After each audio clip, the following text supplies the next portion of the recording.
ഇപ്പൊ നമ്മൾ spontaneous process എന്താ, നോൺ സ്പോണ്ടേനിയസ് പ്രോസസ് എന്താ എന്നൊക്കെ നമ്മൾ പറഞ്ഞു കഴിഞ്ഞു. ഇനി നമുക്ക് സെക്കൻഡ് ലോന്റെ സ്റ്റേറ്റ്മെന്റ് എന്താന്ന് നോക്കാം. Second law of thermodynamics. Second law of thermodynamics, അതിന്റെ സ്റ്റേറ്റ്മെന്റ് എന്താ നോക്കാം. സെക്കൻഡ് ലോ ഓഫ് തെർമോഡൈനാമിക്സ് പല രീതിയിൽ സ്റ്റേറ്റ് ചെയ്തിട്ടുണ്ട്, പല സ്റ്റേറ്റ്മെന്റ് ഉണ്ട്. അതിന് ഒരുപാട് സ്റ്റേറ്റ്മെന്റ്സ് ഉണ്ട്. അതിൽ ഏതെങ്കിലും രണ്ട് സ്റ്റേറ്റ്മെന്റ്സ് ഓർത്ത് വെക്കാം. അതിൽ ഒന്ന് എന്ന് പറയുന്നത് കെൽവിൻ പ്ലാങ്ക് സ്റ്റേറ്റ്മെന്റ്. ഇമ്പോർട്ടന്റ് വണ്ണാണ് ഞാൻ പറയുന്നത്. Kelvin Planck statement. ഒന്ന് കെൽവിൻ പ്ലാങ്ക് സ്റ്റേറ്റ്മെന്റ്, രണ്ടാമത്തെ ക്ലോഷ്യസ് സ്റ്റേറ്റ്മെന്റ്. ക്ലോഷ്യസ് സ്റ്റേറ്റ്മെന്റ് ഇത് സെക്കൻഡ് ലോന്റെ സ്റ്റേറ്റ്മെന്റ് പല രീതിയിലാണ് സ്റ്റേറ്റ്മെന്റ് വരുന്നത്. പല രീതിയിൽ പല തരത്തിലാണ് സ്റ്റേറ്റ് ചെയ്തിരിക്കുന്നത്. പല കാര്യങ്ങൾ ഒരേ കാര്യം തന്നെയാണ് പറയുന്നത്, അത് പല തരത്തിൽ പറഞ്ഞു എന്നേ ഉള്ളൂ. അത് മാത്രമേ ഉള്ളൂ. നമ്മൾ എന്ത് മാത്രമാണ് പറയുന്നത്, all the heat cannot be converted into work എന്നുള്ള ഒരു കാര്യമാണ് അവിടെ പറയുന്നത്. എല്ലാ ഹീറ്റിനെയും നമുക്ക് വർക്കാക്കി മാറ്റാൻ കഴിയില്ല. അതായത് 100% എഫിഷ്യന്റ് ആയിട്ടുള്ള സിസ്റ്റം ഇല്ല. അവിടെ എഫിഷ്യൻസീസ് 100-ന് തൊട്ട് താഴെയായിരിക്കും. 100% ആയിട്ടുള്ള അങ്ങനത്തെ ഒരു സിസ്റ്റവും ഇല്ല. അതായത് എല്ലാ ഹീറ്റും വർക്കാക്കി മാറ്റാൻ കഴിയില്ല. അവിടെ some amount of heat is liberate. അവിടെ എന്തെങ്കിലും രീതിയിലുള്ള ഹീറ്റ് ചേഞ്ചസോ വേറെ ഏതെങ്കിലും ചേഞ്ചസ് അവിടെ നടക്കും എന്നാണ് പറയുന്നത്. അപ്പൊ ഇനി ഒന്നാമത്തെ കെൽവിൻ പ്ലാങ്ക് സ്റ്റേറ്റ്മെന്റ് നമ്മൾ നോക്കുകയാണെങ്കിൽ ഇതിലെന്താ പറയണെന്ന് വെച്ചാൽ, it is impossible to construct a heat engine operating in a cycle that absorbs heat from a reservoir and performs an equal amount of work without leaving any change elsewhere. അതായത് absorb ചെയ്ത എല്ലാ ഹീറ്റും അത് എന്ത് ചെയ്യുന്നു, release ചെയ്യുന്നു. Absorb ചെയ്ത എല്ലാ ഹീറ്റും and performs an equal amount of work. ആ ഹീറ്റ് ഉപയോഗിച്ചിട്ട് ഈക്വൽ എമൗണ്ട് ഓഫ് വർക്ക് ചെയ്യാൻ അതിന് എന്ത് ചെയ്യാൻ പറ്റില്ല, കഴിയില്ല. Without leaving any change elsewhere. അവിടെ എന്തെങ്കിലും ചേഞ്ചസ് ഉണ്ടായിരിക്കും, അവിടെ എന്തെങ്കിലും ചേഞ്ചസ് വരണം. Which means all the heat cannot be converted into work. All the heat, അതായത് എല്ലാ ഹീറ്റും വർക്കാക്കി മാറ്റുകയാണെങ്കിൽ അവിടെ ഏതെങ്കിലും രീതിയിലുള്ള എന്തെങ്കിലും ചേഞ്ചസ് ഉണ്ടായിരിക്കും. ഓക്കെ, അതാണ് കെൽവിൻ പ്ലാങ്ക് സ്റ്റേറ്റ്മെന്റിൽ പറയുന്നത്. ഇനി ക്ലോഷ്യസ് സ്റ്റേറ്റ്മെന്റ് ആണെങ്കിൽ അതിൽ പറയുന്നത് എന്താ വെച്ചാൽ, it is impossible for a cyclic machine to transfer heat from low temperature to high temperature. Low ടെമ്പറേച്ചറിന് ഹൈ ടെമ്പറേച്ചറിലേക്ക് ഹീറ്റ് ട്രാൻസ്ഫർ ചെയ്യണമെങ്കിൽ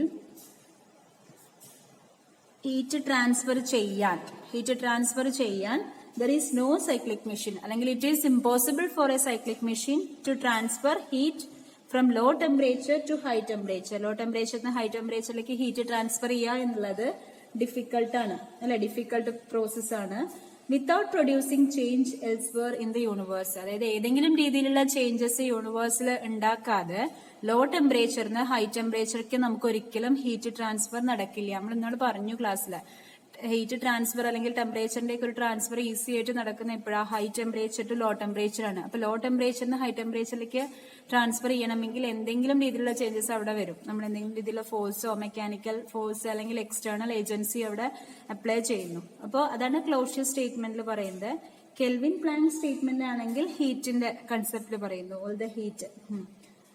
All the heat cannot be converted into work, or if all the heat can be converted into work, there is some changes happened in the universe. അതാണ് second ലോന്റെ definition അല്ലെങ്കിൽ statement പറയുന്നത്. Okay, അതിൽ നമ്മൾ spontaneous process എന്താ, non spontaneous process എന്താ നമ്മൾ പഠിച്ചു. സ്പോണ്ടേനിയസ് എന്ന് പറഞ്ഞാൽ it has a natural urge to takes place. അതാണ് സ്പോണ്ടേനിയസ് പ്രോസസ്. നാച്ചുറൽ ഏർജ് ഉണ്ടാവും, natural urge to takes place. And non-spontaneous ആണെങ്കിൽ there is an external agency. Non-spontaneous പ്രോസസ്സിൽ ഒരു എക്സ്റ്റേണൽ ഏജൻസി ഉണ്ടായിരിക്കും. അവിടെ പ്രോസസ്സ് നടത്താൻ വേണ്ടിയിട്ട് ഏതെങ്കിലും രീതിയിലുള്ള എക്സ്റ്റേണൽ ഏജൻസിയുടെ ഹെൽപ്പ് ഉണ്ടായിരിക്കും. ഓക്കെ, ഇനി നമുക്ക് എന്താണ് എഫിഷ്യൻസി എന്ന് നോക്കണം. എഫിഷ്യൻസി നമ്മൾ പറയുന്ന അതേ എഫിഷ്യൻസി, നമ്മുടെ ഒരു എഫിഷ്യൻസി എന്താ, നമുക്ക് എന്തെങ്കിലും വർക്ക് ചെയ്യാനുള്ള ഒരു കഴിവ്, ഏതെങ്കിലും രീതിയിലുള്ള വർക്ക് അല്ലെങ്കിൽ കാര്യങ്ങൾ ചെയ്യാനുള്ള ഒരാളുടെ പവർ അല്ലെങ്കിൽ അയാളുടെ കഴിവിനെയാണ് നമ്മൾ എഫിഷ്യന്റ് ആണോ, ഓരോ പേഴ്സൺ എഫിഷ്യന്റ് ആണോ എന്നൊക്കെ ചോദിക്കില്ലേ. ആ ഒരു കാര്യം ചെയ്യാൻ അയാൾ എഫിഷ്യന്റ് ആണോ അല്ലെങ്കിൽ അങ്ങനെ ചോദിക്കില്ലേ. അതന്നെ efficiency. Efficiency of a heat engine. നമ്മൾ ഹീറ്റ് എഞ്ചിന്റെ കാര്യമാണ് പറയുന്നത്. അപ്പൊ നമ്മൾ ഹീറ്റ് എഞ്ചിന്റെ ടേമിലല്ലേ ഈ ഒരു ഡെഫിനിഷൻ ഒക്കെ പറഞ്ഞത്. അപ്പോൾ efficiency of a heat engine അതാണ് നമ്മൾ നോക്കേണ്ടത്. എന്താണ് efficiency? Efficiency is equal to, efficiency എന്ന് പറയുന്നത് eta is equal to work performed. എത്രത്തോളം വർക്ക് പെർഫോം ചെയ്തു, ഹീറ്റ് അബ്സോർബ്. ഹീറ്റ് അബ്സോർബ് ചെയ്ത് കഴിഞ്ഞാൽ വർക്ക് ഉണ്ടാവും നമ്മൾ പറഞ്ഞു. ആ ഹീറ്റ് ഉപയോഗിച്ചിട്ടാണ് വർക്ക് ചെയ്യുന്നത്. സോ അബ്സോർബ് ചെയ്ത ഹീറ്റ് ഉപയോഗിച്ചിട്ട് എത്രത്തോളം വർക്ക് ചെയ്തു എന്നുള്ളതാണ് എഫിഷ്യൻസി കൊണ്ട് ഉദ്ദേശിക്കുന്നത്. അപ്പൊ efficiency is equal to work performed divided by heat absorb which is negative W by Q. ഒരു നെഗറ്റീവ് സൈൻ ഉണ്ട്, എഫിഷ്യൻസിക്ക് നെഗറ്റീവ് സൈൻ ഉണ്ട്. W is the work done. ഇനി work is done by the system ആണ്. Work is done by the system, work is done by the system. So W എന്ന് പറയുന്നത് ഒരു negative sign ഉണ്ടായിരിക്കും. അപ്പൊ ഇവിടെ ഒരു നെഗറ്റീവ് വരും. ഈ നെഗറ്റീവും കൂടി പോസിറ്റീവ് ആയിരിക്കും. Positive W by Q. അതിന് നമ്മള് ഇതൊന്നും വേണ്ട, നമുക്ക് എന്ത് ചെയ്യാം, modulus W divided by Q. അപ്പൊ എഫിഷ്യൻസി എന്ന് പറയുന്നത് W ബൈ Q ആണ് efficiency. Okay, the greater the work output for a given supply of heat from the hot reservoir, the greater is the efficiency. അല്ലെ, work higher ആവുകയാണെങ്കിൽ, W higher ആവുകയാണെങ്കിൽ heat എന്ത് ചെയ്യും, കൂടും. If W work കൂടുക, work perform ചെയ്യുന്ന work കൂടുകയാണെങ്കിൽ efficiency will be very high. Okay, ഇനി ഈ ഒരു കേസ് നമ്മൾ പറയുന്നത് കാർനോട്ട് ഹീറ്റ് എഞ്ചിൻ, അത് നമുക്ക് പഠിക്കേണ്ട. Carnot heat engine and Carnot cycle. Okay, Carnot cycle നമ്മൾ പറഞ്ഞു W നെഗറ്റീവ് ആയിട്ട്, work is done by the system എന്നല്ല. ഈ കാര്യങ്ങൾ നമ്മൾ Carnot cycle and Carnot heat engine അവിടെ നമ്മൾ പഠിക്കും.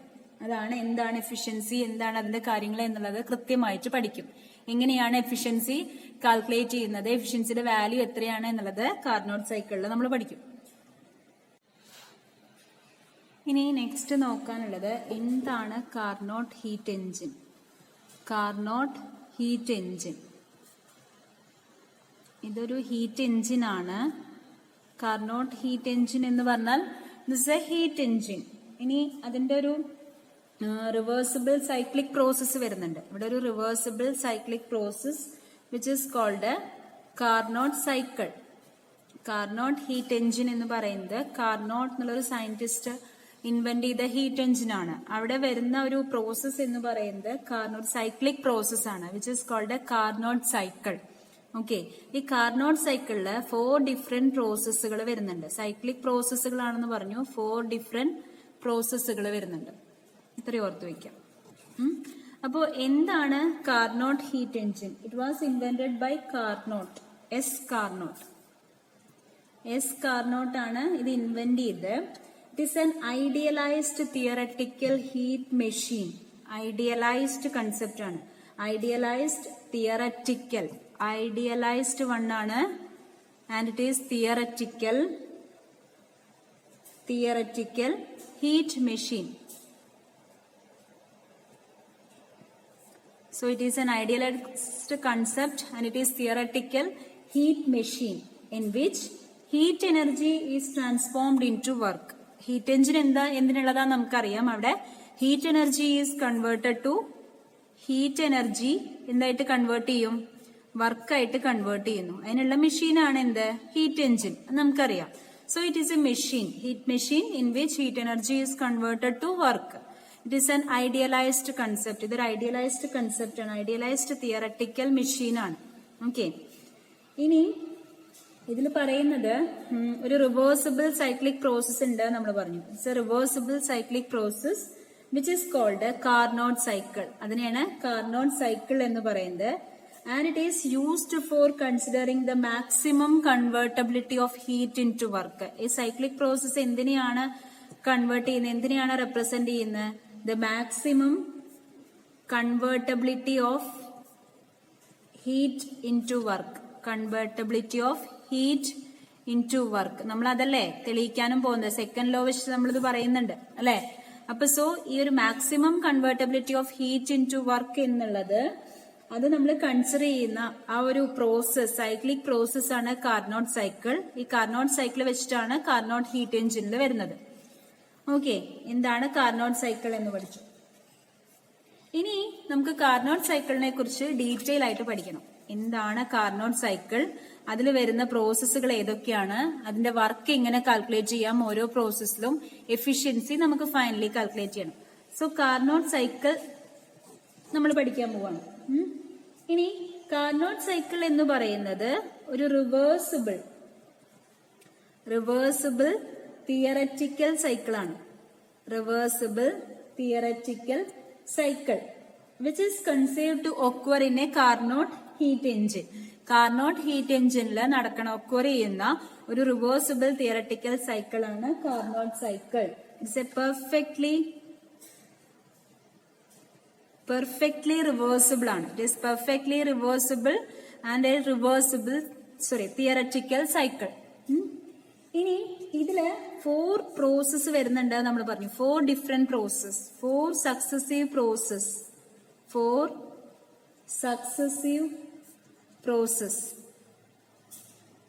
Okay, 4 successive process. Working substance എന്ന് പറയുന്നത്, ഇവിടെ വർക്കിംഗ് സബ്സ്റ്റൻസ് എന്ന് പറയുന്നത് 1 മോൾ ഓഫ് ഐഡിയൽ ഗ്യാസ് ആണ്. ഐഡിയൽ കൺസെപ്റ്റ് അല്ലേ? സോ ഐഡിയൽ ഗ്യാസിനെ നമ്മൾ കൺസിഡർ ചെയ്യുന്നു. അപ്പൊ ഇവിടുത്തെ working substance 1 mole of ideal gas ആണ്. ഈ ഐഡിയൽ ഗ്യാസിനെ സബ്ജക്റ്റഡ് ടു 4 സക്സസീവ് പ്രോസസ്സിന് സബ്ജക്ട് ചെയ്യാം. അപ്പൊ എന്തൊക്കെ നടക്കണോ അതാണ് നമ്മൾ അവിടെ സ്റ്റഡി ചെയ്യുന്നത്. ഓക്കെ, കാർനോട്ട് ഹീറ്റ് എഞ്ചിന് 4 പാർട്സ് ആണുള്ളത്. Carnot heat engine has 4 parts. അതിന് 4 പാർട്സ് ആണുള്ളത്. അതില് ഒന്നാമത്തെ പറയുന്നത് ഒരു സിലിണ്ടർ ആണ്. ഒരു cylinder fitted with piston, fitted with a non conducting piston. ഒരു സിലിണ്ടർ ഉണ്ടായിരിക്കും, പിസ്റ്റൺ ഉണ്ടായിരിക്കും. ഇനി രണ്ടാമത് പറയുന്നത് ഹീറ്റ് റിസർവോയർ ഓർ അതിനെ സോഴ്സ് എന്ന് പറയും. Heat reservoir or source which is having infinite thermal capacity. ഇതിന് ഇൻഫിനിറ്റ് തെർമൽ കപ്പാസിറ്റി ഉണ്ടായിരിക്കും. Maintained at a constant temperature T2. അപ്പോ ഒരു സോഴ്സ് ഉണ്ടായിരിക്കും, സോഴ്സിന് ഇൻഫിനിറ്റ് തെർമൽ കപ്പാസിറ്റി ഉണ്ട്, അതിന്റെ ടെമ്പറേച്ചർ കോൺസ്റ്റന്റ് ആയിരിക്കും, which is T2. And the third one is ഒരു തെർമലി ഇൻസുലേറ്റഡ് മെറ്റീരിയൽ. അതിന്റെ ഒരു കോട്ടിംഗ് ഉണ്ടായിരിക്കും, thermally insulated. It is thermally insulated coating, thermally insulated jacket എന്ന് പറയും. അതിന്റെ ഉള്ളിലാണ് നമ്മൾ എന്ത് ചെയ്യണത്, സിലിണ്ടർ വെക്കുന്നത്. കാരണം നമുക്ക് ഐസോതെർമൽ കണ്ടീഷൻസ് നമുക്ക് എന്ത് ചെയ്യണം, കോൺസ്റ്റന്റ് ആക്കി വെക്കണം. നമ്മൾ കുറെ കണ്ടീഷൻ പറയും, ഐസോതെർമൽ, അഡയബറ്റിക്, ഈ കണ്ടീഷൻസ് ഒക്കെ മെയിൻറ്റെയിൻ ചെയ്യാൻ the process should be carried out inside thermally insulated pocket. thermally insulated one ആയിരിക്കണം നമ്മുടെ റിയാക്ടർ അല്ലെങ്കിൽ ദ ഹീറ്റ് എഞ്ചിൻ. അതിന് വേണ്ടിയിട്ട് ഒരു തെർമലി ഇൻസുലേറ്റഡ് ജാക്കറ്റ് ഉണ്ടായിരിക്കും, അതിന്റെ ഉള്ളിലാണ് ഈ സിലിണ്ടർ വെക്കാം. ഇനി the fourth one is the heat reservoir or sink. Source sink എന്നാണ് നമ്മൾ എപ്പോഴും പറയുക, അതുകൊണ്ട് ഇത് ഓർത്ത് വെക്കണം. Source which is having T2 temperature and the സിങ്കിന് ഇൻഫിനിറ്റ് തെർമൽ കപ്പാസിറ്റി ഉണ്ടായിരിക്കും, which is at a constant temperature of T1. അപ്പോൾ സിങ്കിന്റെ ടെമ്പറേച്ചർ T1ഉം സോഴ്സിന്റെ ടെമ്പറേച്ചർ T2 ആയിരിക്കും. Okay, neither the temperature of the source nor that of sink changes by removal or addition of heat since they have infinite thermal capacity. അതായത് സോഴ്സിന്റെയോ സിങ്കിന്റെയോ ടെമ്പറേച്ചറിൽ എന്ത് വരില്ല, changes വരില്ല. നമ്മൾ ഹീറ്റ് റിമൂവ് ചെയ്യുക അല്ലെങ്കിൽ ഹീറ്റ് അബ്സോർബ് ചെയ്യുകയൊക്കെ ചെയ്യുമ്പോൾ ഇതിന്റെ ടെമ്പറേച്ചർ ചേഞ്ച് ചെയ്യില്ല. കാരണം എന്താ, ഇതിന് ഇൻഫിനിറ്റ് തെർമൽ കപ്പാസിറ്റി ഉണ്ട്. ഓക്കെ, ഇനി നമുക്ക് കാർനോട്ട് സൈക്കിളിലെ ഡിഫറെന്റ് പ്രോസസ്സുകൾ കൺസിഡർ ചെയ്യാം. അതിൽ ഒന്നാമത്തെ പ്രോസസ്സാണ് ഐസോതെർമൽ എക്സ്പാൻഷൻ. ഇതൊക്കെ നമ്മൾ മുന്നേ പറഞ്ഞതാണ്, എന്താണ് ഐസോതെർമൽ പ്രോസസ്, എന്താണ് എക്സ്പാൻഷൻ എന്നുള്ളത്. അപ്പൊ നമ്മൾ കൺസിഡർ ചെയ്യുന്നത് 1 mole of an ideal gas ആണ്. 1 മോൾ ഓഫ് ഐഡിയൽ ഗ്യാസ്, നമ്മള് 1 മോൾ ഓഫ് ഐഡിയൽ ഗ്യാസ് എന്ത് ചെയ്തിട്ടുണ്ട്, സിലിണ്ടറിൽ വെച്ചിട്ടുണ്ട്. which is in contact with a heat reservoir at T2. Okay, 1 mole of ideal gas ഉണ്ട്. നമ്മൾ മുന്നേ പറഞ്ഞു സിലിണ്ടർ ഉണ്ട്, സിലിണ്ടറിൽ വെക്കും. അത് ടെമ്പറേച്ചർ ഹീറ്റ് റിസർവോയർ അതിന്റെ ടെമ്പറേച്ചർ എത്രയായിരിക്കും? T2 ആയിരിക്കും. അപ്പൊ T2 ആണ് temperature. It absorbs Q2 amount of heat. ഇത് എന്ത് ചെയ്യുന്നു? Q2 amount of heat absorb ചെയ്യുന്നു and expands isothermally and reversibly. അപ്പോ 1 mole ഓഫ് ഐഡിയൽ ഗ്യാസ് ഉണ്ട്, temperature T2 and absorbs Q2 amount of heat and it expands isothermally and reversibly from volume V1 to V2. Okay, അപ്പൊ ഇതാണ് നമ്മുടെ isothermal expansion വരുന്ന ആ ഒരു process വരുന്ന root. എയിൽ നിന്ന് ബിയിലേക്ക് എന്ത് നടക്കുന്നു? എക്സ്പാൻഷൻ നടക്കുന്നു. എക്സ്പാൻഷൻ നടക്കാൻ നമുക്കറിയാം വോളിയം ഇൻക്രീസ് ചെയ്യും. അപ്പൊ ഇവിടുത്തെ വോളിയം നോക്കുക, ഇവിടെ ഒരു വോളിയം ഉണ്ടായിരിക്കും, ഇവിടെ ഒരു വോളിയം ഉണ്ടാവും. അപ്പോ ഇതൊരു വോളിയം, ഇതിനെ നമ്മള് V1, ഈ വോളിയം എത്രയാ? V2. ഇത് V2 വോളിയാണ്. ഇനി ഇവിടെ ഒന്നുണ്ടാവും, ഇവിടെ വേറൊന്ന്, ഇവിടെ വേറൊന്ന്. നമുക്ക് അടുത്ത പ്രോസസ്സിൽ നോക്കാം. അപ്പോൾ ഇതാണ് നമ്മുടെ ഇപ്പോഴത്തെ പ്രോസസ്സ്. ഇവിടെ V1, ദെൻ ഇത് V2. സോ ഐസോതെർമൽ എക്സ്പാൻഷൻ ആണ് നമ്മൾ കൺസിഡർ ചെയ്യുന്നത്. അപ്പൊ 1 mole ഓഫ് ഗ്യാസ് കൺസിഡർ ചെയ്തു, which is at a temperature T2 ടെമ്പറേച്ചറിലാണ്. It absorbs Q2 amount of heat and expansion occurs isothermally and reversibly from volume V1 to V2. ഇതിന്റെ equation നമ്മൾ മുന്നേ പഠിച്ചതാണ്. വർക്കിന്റെ equation W1 is equal to minus R, temperature is T2, RT2 ln V2 by V1. ഇനി isothermal expansion ആയതുകൊണ്ട് delta U is equal to 0. Internal energy 0 ആയിരിക്കും. So Q2 is equal to minus W1 according to first law, and which is equal to RT2 ln V2 by V1. ഇത് നമ്മൾ മുന്നേ പഠിച്ച equation ആണ്. വർക്കിന്റെ expression നമ്മൾ മുന്നേ കണ്ടുപിടിച്ചിട്ടുണ്ട് എന്താണ് വർക്ക് എന്നുള്ളത്. പിന്നെ ഇത് ഫസ്റ്റ് ലോ വെച്ചിട്ട് Q is equal to U plus W ആണ്. അപ്പൊ U 0 ആയതുകൊണ്ട് Q is equal to W വരും. So Q2 is equal to RT2 ln V2 by V1 എന്ന് കിട്ടി. ഇനി രണ്ടാമത്തെ പ്രോസസ്സ് അഡയബറ്റിക് എക്സ്പാൻഷൻ.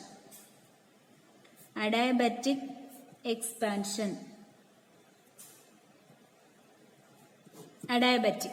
ഇനി നമുക്ക് എന്ത് വേണം? അഡയബറ്റിക് കണ്ടീഷൻ മെയിൻറ്റെയിൻ ചെയ്യണം. അഡയബറ്റിക് കണ്ടീഷൻ മെയിൻറ്റെയിൻ ചെയ്യണമെങ്കിൽ ആ സിലിണ്ടർ, നമ്മളിപ്പോഴുള്ള സിലിണ്ടറിന് which is placed in a non conducting ജാക്കറ്റിൽ വെക്കാം. നോൺ കണ്ടക്ടിങ് ആവണ്ടേ, അല്ലെങ്കിൽ അഡയബറ്റിക് കണ്ടീഷൻ മെയിൻറ്റെയിൻ ചെയ്യാൻ പറ്റില്ല. അപ്പൊ ആ സിലിണ്ടറിനെ നോൺ കണ്ടക്ടിങ് ജാക്കറ്റിൽ വെച്ചു. എന്നിട്ട് the gas is allowed to expand reversibly and adiabatically. Reversible expansion ആണ് നമ്മൾ കൺസിഡർ ചെയ്യുന്നത്, ആൻഡ് ഓൾസോ അഡയബറ്റിക്കലി. അപ്പൊ റിവേഴ്സിബിൾ അഡയബറ്റിക് എക്സ്പാൻഷൻ നടക്കും. ഇനി അഡയബറ്റിക് എക്സ്പാൻഷൻ ആയതുകൊണ്ട് നമുക്കറിയാം Q is equal to 0 ആയിരിക്കും. ഓക്കെ, അഡയബറ്റിക് എക്സ്പാൻഷൻ ആയതുകൊണ്ട് Q is equal to 0 ആയിരിക്കും. Expansion from V2 to V3. ഇതാണ് അഡയബറ്റിക് എക്സ്പാൻഷന്റെ റൂട്ട്.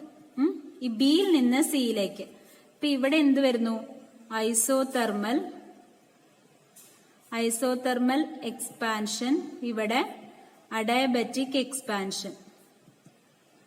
ഇപ്പോ isothermal and adiabatic expansion from volume V2 to V3. Expansion അല്ലേ, അപ്പൊ വോളിയം ഇൻക്രീസ് ചെയ്യുന്നു.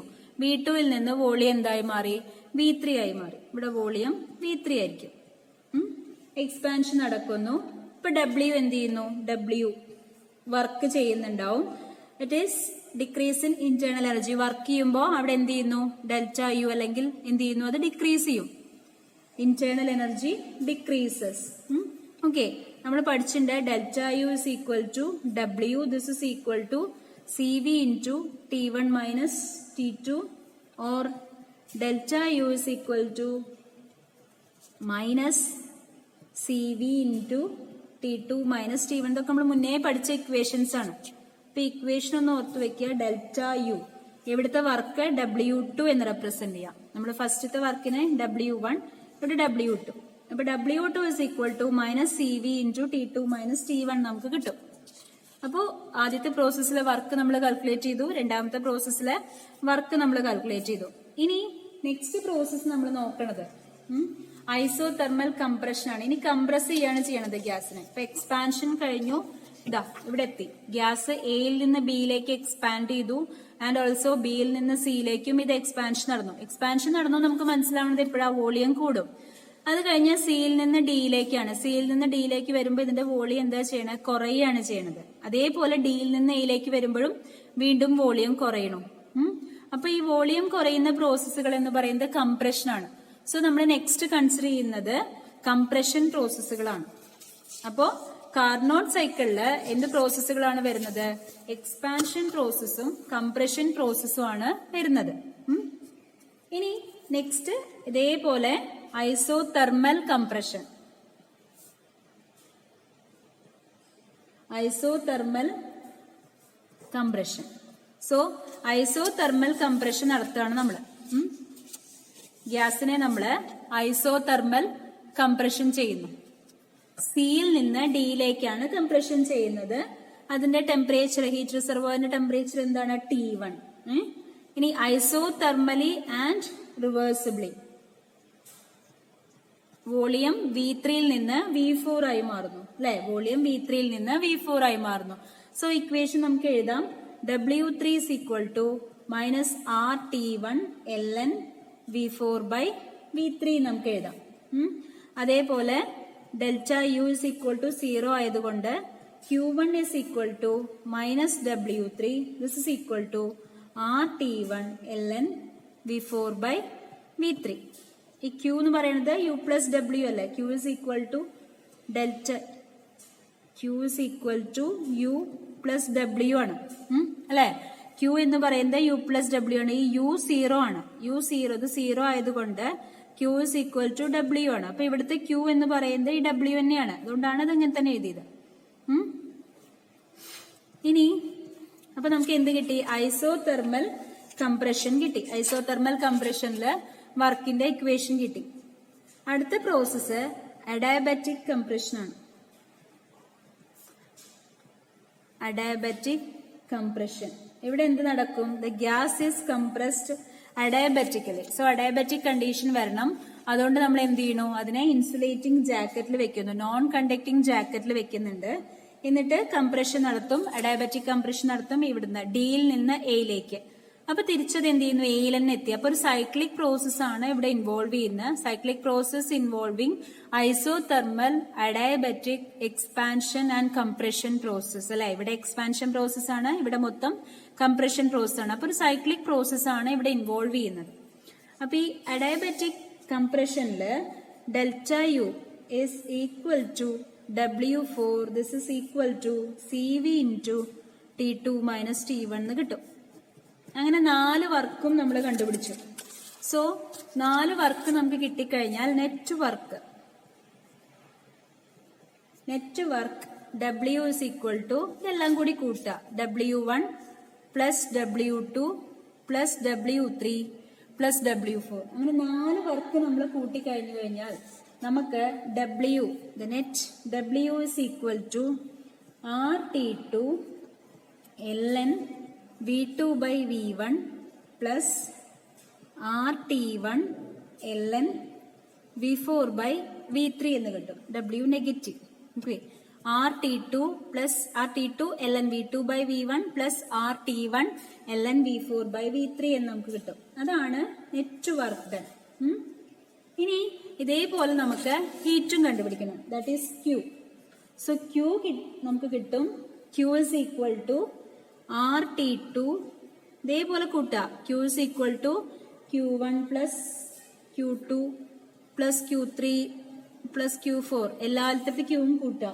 അപ്പൊ അതില് Q1 plus Q2 ഉണ്ടാവുള്ളൂ, ബാക്കിയെല്ലാം 0 ആയി പോകും. സോ Q1 plus Q2 എന്ന് വരും. അപ്പൊ the net Q is equal to RT2 ln V2 by V1 plus RT1 ln V4 by V3 എന്ന് കിട്ടും. ഓക്കെ, ഇതിന്ന് നമുക്ക് മനസ്സിലാക്കാം Q is equal to minus W ആണ്.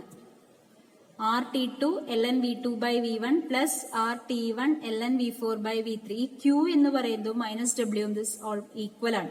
So Q is equal to minus W. Okay, Q is equal to minus W എന്ന് കിട്ടി. ഇനി നമുക്ക് ഇതിന്റെ എഫിഷ്യൻസി കാൽക്കുലേറ്റ് ചെയ്യണം. അപ്പൊ Qവും കിട്ടി, Wവും കിട്ടി. So we can calculate the efficiency. Efficiency is equal to,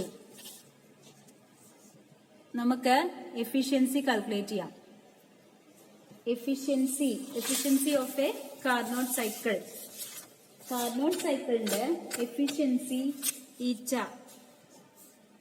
efficiency of Carnot cycle eta is equal to work by heat.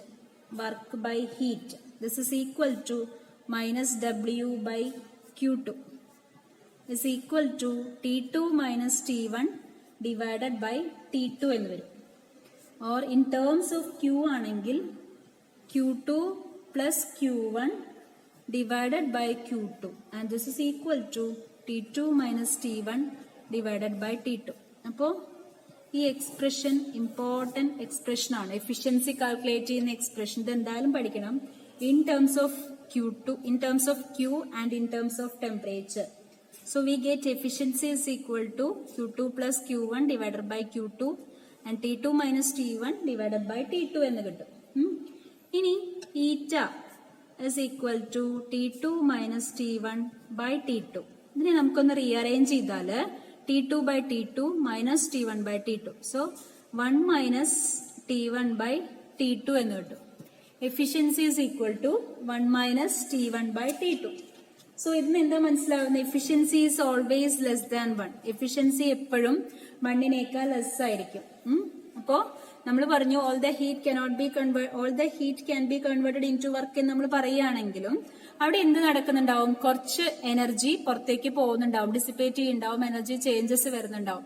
So there is no heat engine working with a 100% efficiency. Efficiency will always be less than 1 എന്ന് നമ്മൾ prove ചെയ്തു. So അവിടെ എല്ലാ വർക്കും നമുക്ക് എന്താക്കി മാറ്റാൻ, എല്ലാ ഹീറ്റ് നമുക്ക് വർക്കാക്കി മാറ്റാൻ കഴിയില്ല എന്നും കൂടി നമ്മൾ പ്രൂവ് ചെയ്തു.